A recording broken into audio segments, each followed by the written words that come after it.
Pria ini menghabiskan uang pacarnya untuk membeli perlengkapan pendakian di rumah. Mendengar teriakan pacarnya, dia merasa sangat kesusahan. Lalu dia membunuhnya. Sangat mengganggu. Pria itu adalah Yoma. Dia bukan aktor yang sangat terkenal. Dia berlatih atas permintaan manajer. Dengan begitu ada peluang, namun dia tidak punya uang untuk mengajak PT. Jadi dia belajar berlari sendiri.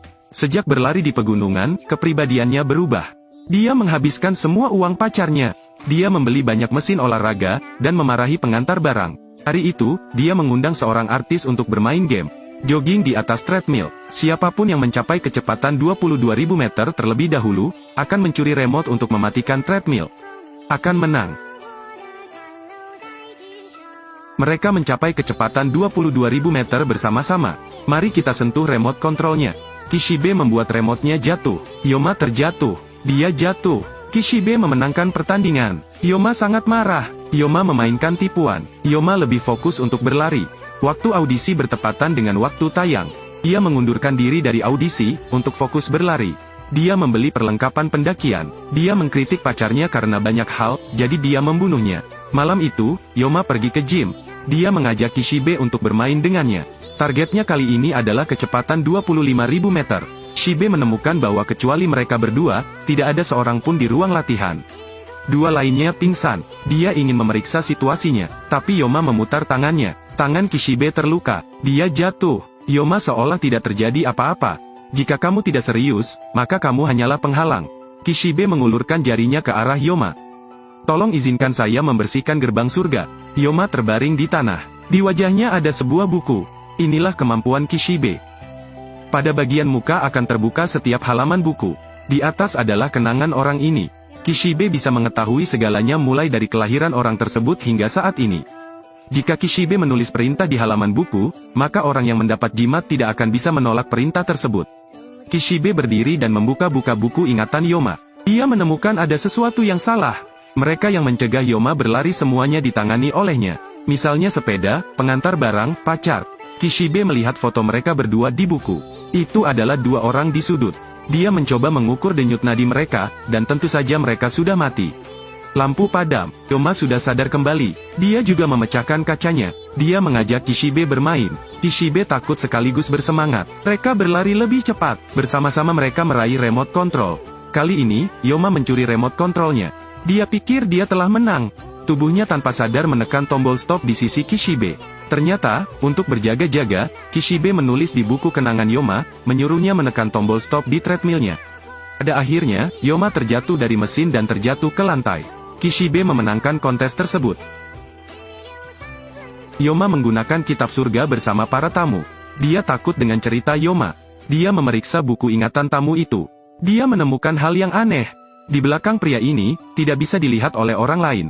Dia mengintipnya, punggungnya bergerak sedikit. Ketika tangisan itu terdengar, dia pun ikut. Kishibe memanggil ambulans untuk membawa jenazahnya pergi. Dia menemukan orang mati itu menempel di punggungnya. Dia melihat ke cermin. Di dalam, dia sendirian. Ia menyadari bahwa pria tersebut bukanlah yang asli. Itu hanya roh yang meminjam wujud orang mati. Baru pada saat itulah dia mengerti mengapa ingatan pria itu muncul di dalam buku.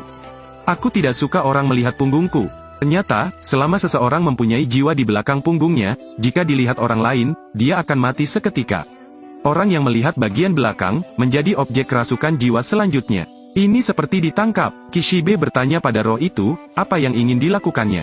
Jiwa menjawab, bukankah kamu membeli gunung sebelumnya?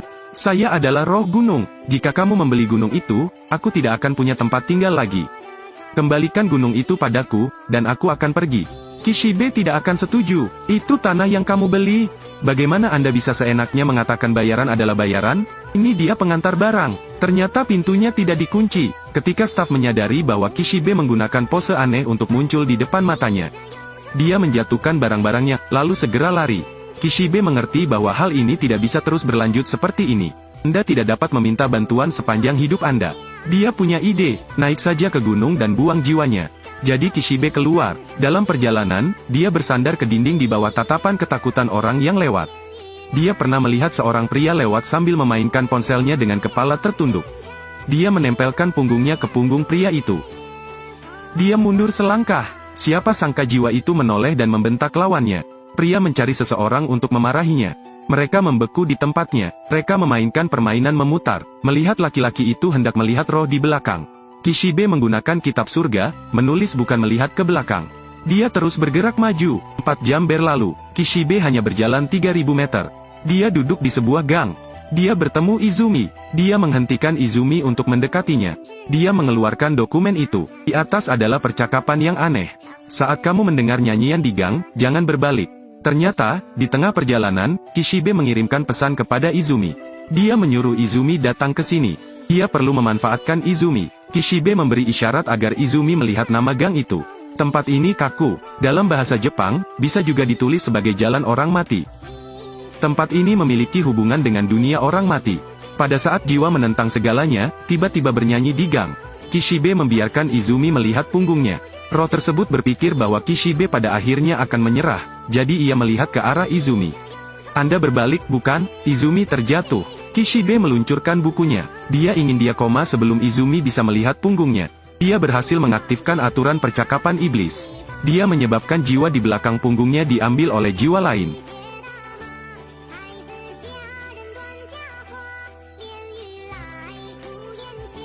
Kishibe pergi ke gunung yang dibelinya. Dia perlu mencari tahu mengapa roh itu muncul. Di sini, dia bertemu dengan tuan tanah terbesar di tempat ini. Dia diminta menandatangani nama anaknya. Kishibe mengembalikan tanda tangannya pada Katahira. Buku surga. Kishibe membuka buku ingatan Katahira. Anda telah melihat kisah ajaibnya. Wanita ini ingin menikah dengan pangeran dari keluarga kaya. Dia putus dengan mantan kekasihnya. Mantan kekasih tidak setuju. Dia memohon pada Katahira dengan penuh penderitaan. Saat pertarungan keduanya, Katahira secara tidak sengaja membunuhnya. Dia menghancurkan jejaknya, tapi dia tidak bisa membersihkan darahnya. Dia juga menemukan bahwa ketika darah mengalir keluar, tubuh lawannya juga menua. Dia telah menjadi orang tua. Di luar terdengar ketukan di pintu. Itulah pangeran kaya. Mika ada di luar pintu.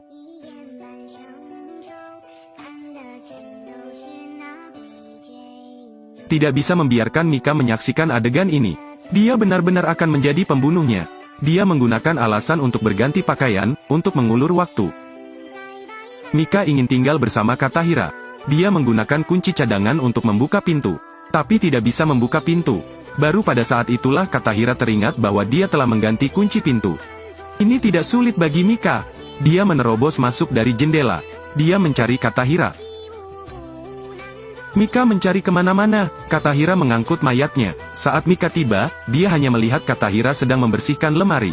Katahira berbohong bahwa dia takut pada serangga. Dia menyuruh Mika pergi ke ruang tamu. Katahira mengangkat kepalanya. Katahira menyeret jenazah mantan kekasihnya dan menguburkannya di balik gunung.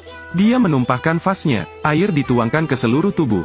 Tubuh telah menyerap air. Itu menjadi berkilau. Katahira memperhatikan semuanya. Sepertinya dia sedang tidur. Sangat cantik. Dia membelai wajah kekasihnya. Dia membungkuk untuk menciumnya. Katahira menikah dengan Mika. Dia melahirkan 2 anak. Dia tidak pernah meninggalkan rumah. Setiap hari, dia pergi ke loteng untuk menyeka darah. Tambahkan juga botol air. Hanya kamu yang tersisa bersamaku. Jika bukan kamu yang menjagaku, siapa yang akan menjagamu? Kishibe buru-buru pergi dari sini. Ia ingin menemukan jenazah mantan kekasihnya. Di tengah perjalanan, dia bertemu dengan seorang gadis kecil. Dia adalah putri Katahira. Dia terjatuh dan mati di tempat di depan Kishibe. Wajahnya dan penuaan kekasih lamanya terlihat mirip. Kishibe menyadari bahwa dia adalah putri dari mantan kekasihnya. Dia ingin bergabung dengan Kishibe. Seperti mantan kekasih yang meninggal di hadapannya. Kishibe menggunakan gerbang surga. Tapi gadis itu sedang sekarat. Buku ingatannya menjadi hitam. Kishibe menemukan tempat yang belum gelap untuk menulis. Saya tidak kenal Kishibe, saya juga belum pernah bertemu dengannya. Gadis itu bangun, seolah-olah dia tidak bisa melihat Kishibe. Dia berlari menuju Katahira. Ceritanya berakhir. Kishibe kembali ke rumah dengan lelah. Dia tidak peduli lagi dengan Youkai, dan menggambar komiknya sendiri. Saya bukan seorang sarjana, bahkan bukan seorang reporter, hanya seorang penulis buku komik.